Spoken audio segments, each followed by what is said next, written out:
Good morning, fish keepers. Elias here, and welcome to our 4th episode of Fishtopia Vlog.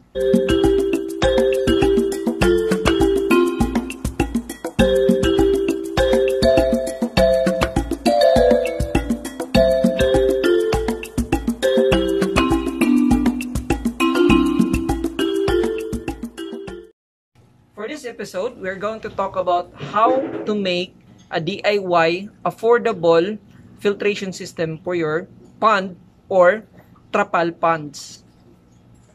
So let's start first enumerating what materials we're going to use. We are going to use in this DIY filtration system. First, we're going to use this container to support our filtration system. Here we're going to place some filter medias and also the inflow and outflow of water. Second will be this fruit basket. We're actually going to put it inside just like this so that the inflow of the water won't get black when we put in the pipe. So I'll show you that later. We are also going to use a 1/2 and 3/4 PVC pipes. The 1/2 pipe will be used for the inflow and the 3/4 pipe will be used for the outflow. We are also going to need connectors such as elbows, T connector, a male and female connector. So I will show you later how we're going to assemble this one. The next one will be this mesh. Here we're going to put in our filter media, so it's going to be easier to be cleaned later on. As for our filter media, our primary filter media, we're going to use this oyster shell. And by the way guys, shout out to my friend Remar Pablo, who has this type of filter media, who's actually selling here in San Francisco. So shout out to Rems Aquatics. We're also going to use this type of filter mat. This is actually a polyester filter mat in which water can go through and the waste will just be filtered through this kind of filter media.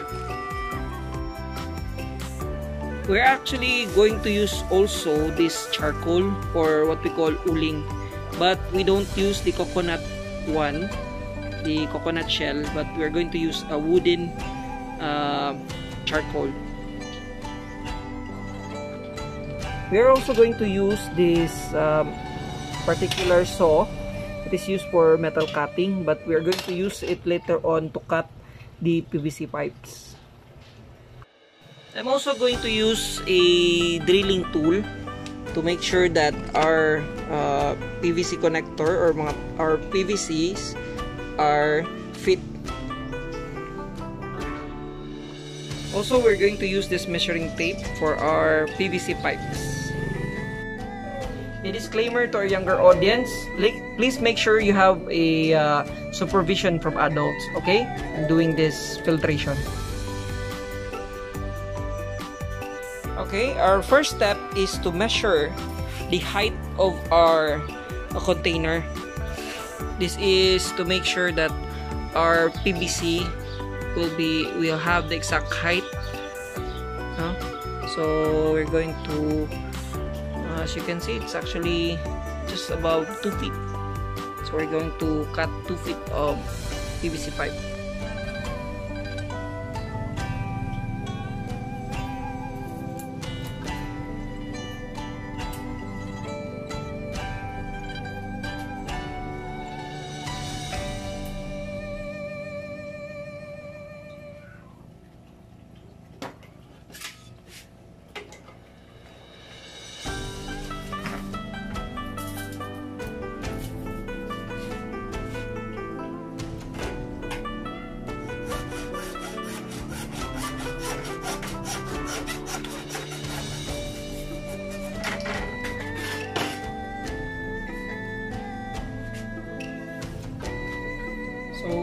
is actually approximately 23 inch. I've lowered the measurement because we will actually attach a T connector at the bottom of this. So it will add up height. As you can see, just like this. This will be placed at the bottom of our container. Okay.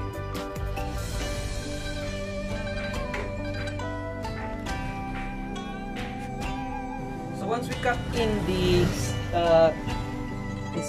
cut size PVC, which will be used in the input of water. So the next step would be drilling a hole in this fruit basket.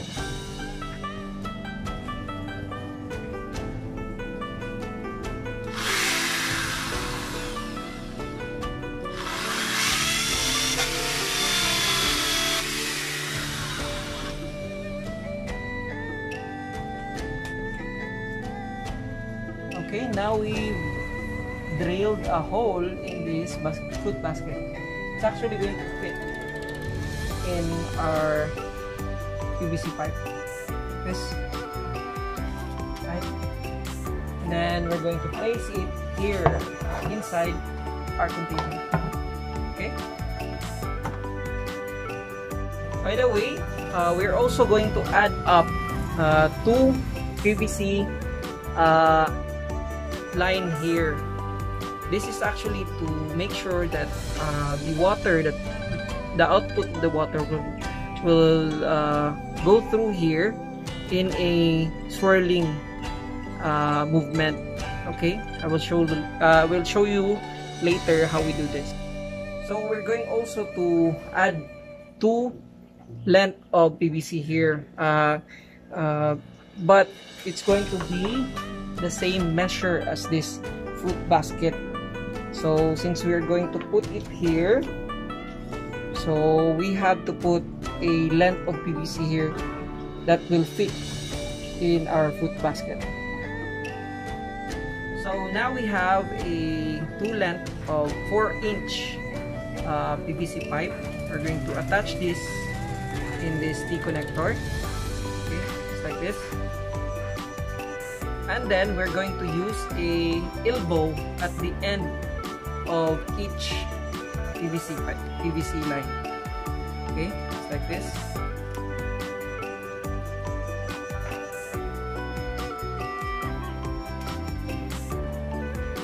So you have to make sure that each elbow will have opposite direction to one another. This is to ensure that the water will come out just like a spiral movement, with spiral movement. So just imagine that, no? So when we put it inside our chamber or our container, the water coming out will have 2 directions. One here and also here. So filtration will actually be optimum once this is up. Once we've checked that both this length of PVC is fit to our fruit basket here, as you can see, it's actually fit, right? So we can actually put it together permanently by using a solvent. Okay, you can use solvent to glue this together, the PVC. So I'm going to use this kind of solvent. It's actually easy to use since it has brush in it. Right. So first we're going to put in the this one. Okay, insert it down, and then you can put it here. Right.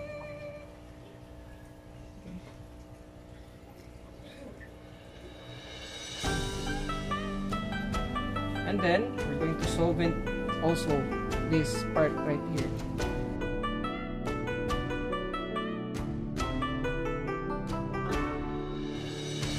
Okay, now we're done with putting this PVC together by using a solvent, right? So as you can see now, the PVC is now in place. This is going to be the input of the water. So what we are going to do next is to fill this up with filtration, filter media, such as the one that I've showed earlier, the oyster shell, and also the filter mat. And lastly, we're going to put at the top of this the charcoal. So charcoal is actually very good in removing bad elements in the water to make sure that it is actually safe for our pet fish. But before that, we're actually going to drill first a hole in this what you call this, the cover of our container. So in order for us to fit the input of the water, right, because it's in the center, so we have to make sure that we have to cover this up to make sure that mosquitoes don't live in it or other parasites.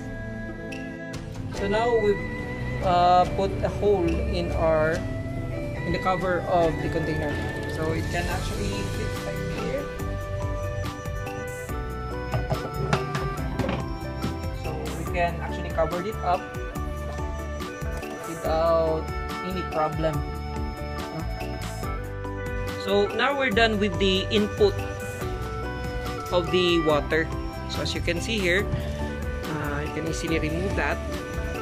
Now we're going to go on with the output of the water, or where the water is going to come out.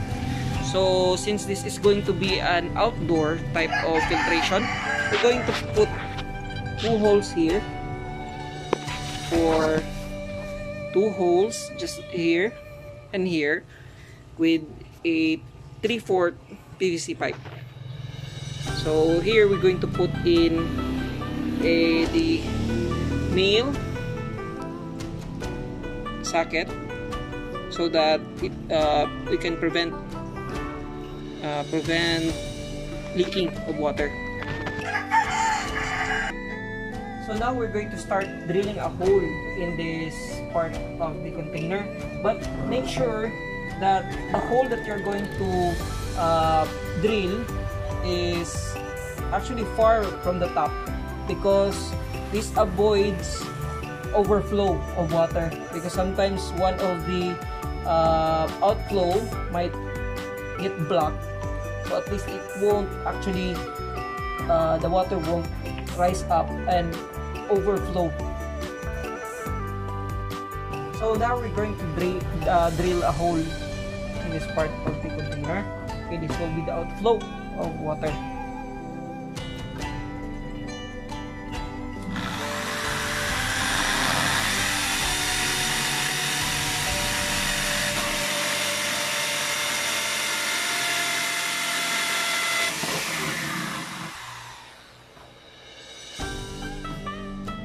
So we're going to put in 2 holes right here to ensure that no outflow will happen.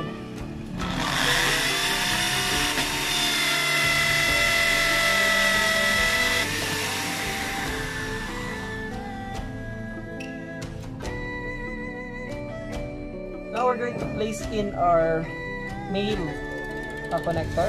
Here, it's going to fit in. So that's the beauty of drilling a hole in here, because our connector will just fit in, so there's not much putting in with additional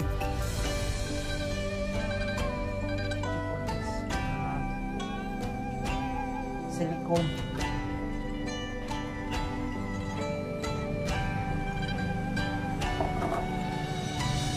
To make sure that it's actually fit in, I'm going to use a vise to turn this around.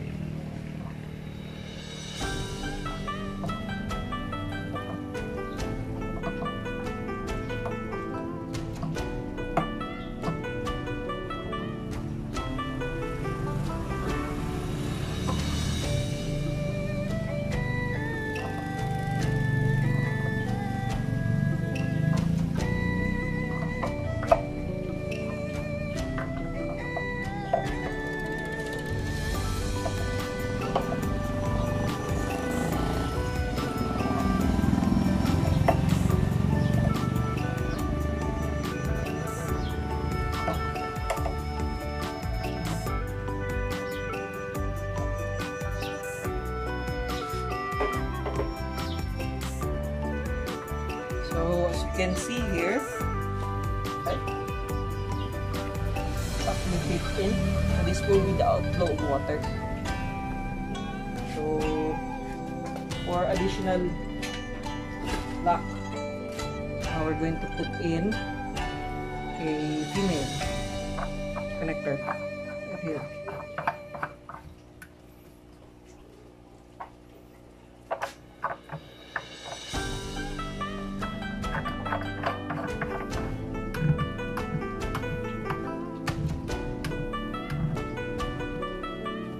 Okay, that's it. So now we've created the initial parts of our filtration system.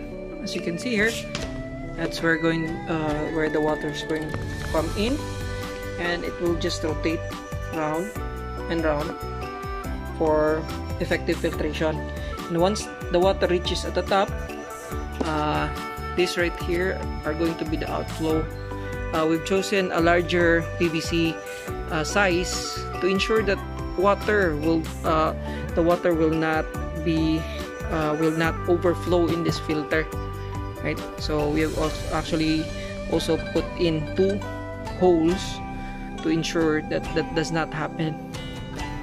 So before anything else, since we have managed to create our initial setup, we're going to dry run first our filter system to make sure that it is functioning well and no leaking is found. Okay, so right here, as you can see, I will attach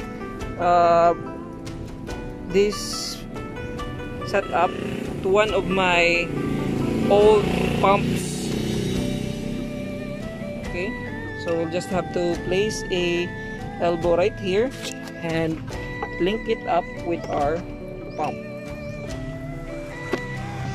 just like that. So just have to switch it on.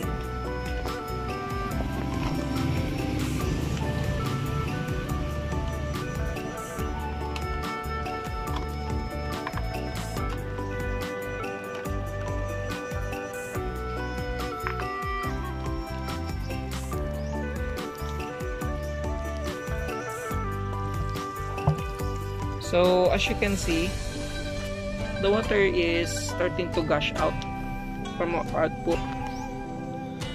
So we'll just have to wait it out for it to fill up. But observe that the water motion is actually circular, and that would give our filtration a bit more power or effectivity. Now we can see that the water is almost filling up the container. So we're going to see the output. So by doing this, we can make sure that no overflow will occur. So as you can see, the power of this pump is actually 35 watts, or that's 2,500 liters per hour.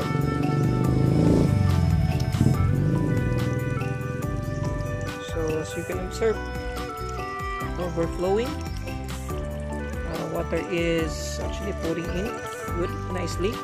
And we're going also to check if there is actually leaking, because sometimes this causes problems. A small leak can actually lessen the water by the minute.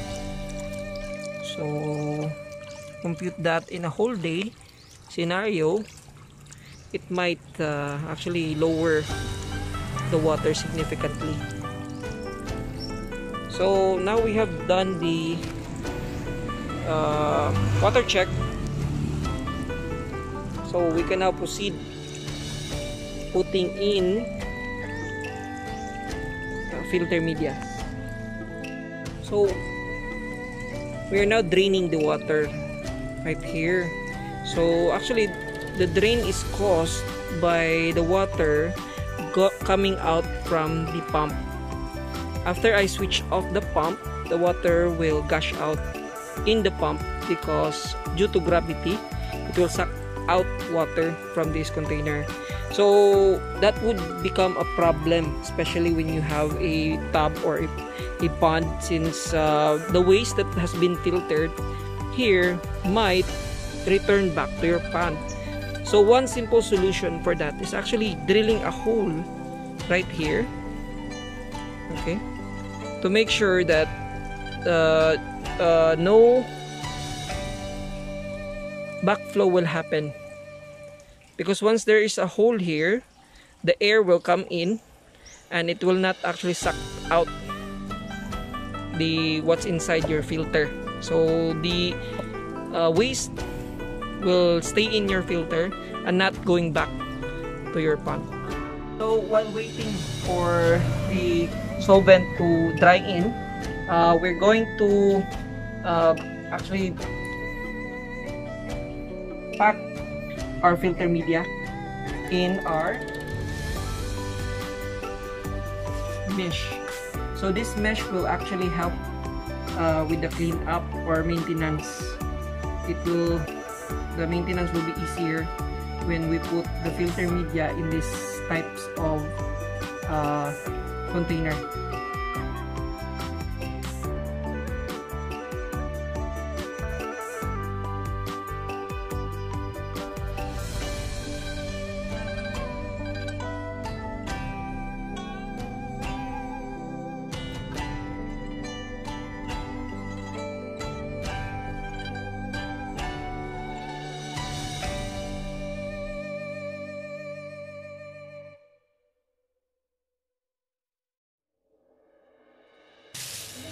Now we're done with packing our oyster shells, our filter media in a mesh. We can now put it in our filter container. Now we're going to place in our filter media. This is a fish bag full of oyster shells.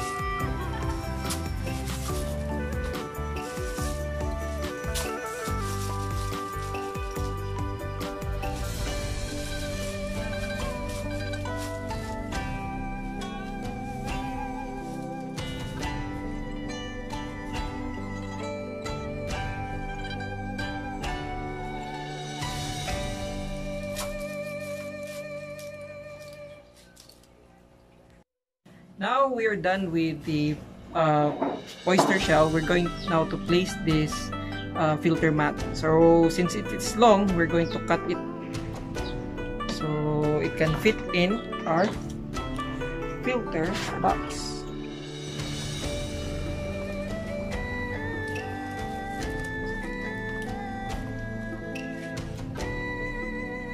So to ensure that there would be maximum filtration, we need to cover out some holes in the sides so that the water can actually go through our filter media. Like this.